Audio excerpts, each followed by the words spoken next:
दिसंबर की सर्द रात रमेश अपनी पत्नी रीता संग एक दोस्त के यहाँ हुई जन्मदिन की पार्टी से लौट रहा था। बाहर बड़ी ठंड थी। दोनों पति पत्नी कार से वापस घर की ओर जा रहे थे। तभी सड़क किनारे पेड़ के नीचे पतली पुरानी फटी चीथड़ी चादर में लिपटे एक बूढ़े भिखारी को देख रमेश का दिल द्रवित हो गया। उसने गाड़ी रोकी। पत्नी रीता ने रमेश को हैरानी से देखते हुए कहा, क्या हुआ, गाड़ी क्यों रोकी आपने? वह बूढ़ा ठंड से कांप रहा है रीता, इसलिए गाड़ी रोकी। तो रमेश बोला, अरे यार, गाड़ी में जो कंबल पड़ा है ना, उसे दे देते हैं। क्या वो कंबल? रमेश जी, इतना महंगा कंबल आप इसको देंगे? अरे वह उसे ओढ़ेगा नहीं, बल्कि उसे बेच देगा। ये ऐसे ही होते हैं। रमेश मुस्कुराकर गाड़ी से उतरा और कंबल डिग्गी से निकालकर उस बुजुर्ग को दे दिया। रीता बहुत गुस्से में आ गई। दोनों फिर घर की ओर चल पड़े। अगले दिन भी बड़े गजब की ठंड थी। आज भी रमेश और रीता कहीं से लौट रहे थे तो अचानक रीता ने कहा, चलिए रमेश जी, एक बार देखें कल रात वाले बूढ़े का क्या हाल है। रमेश ने वही गाड़ी रोकी और जब देखा तो बूढ़ा भिखारी वहीं था, मगर उसके पास वह कंबल नहीं था। वह अपनी वही पुरानी चादर ओढ़े लेटा था।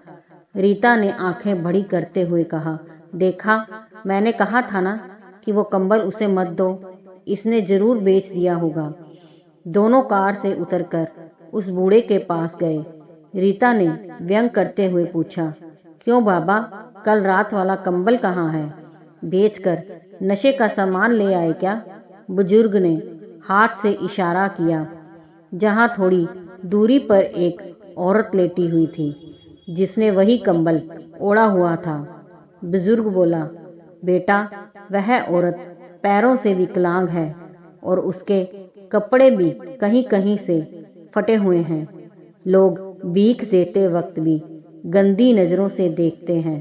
ऊपर से इतनी ठंड, मेरे पास कम से कम ये पुरानी चादर तो है।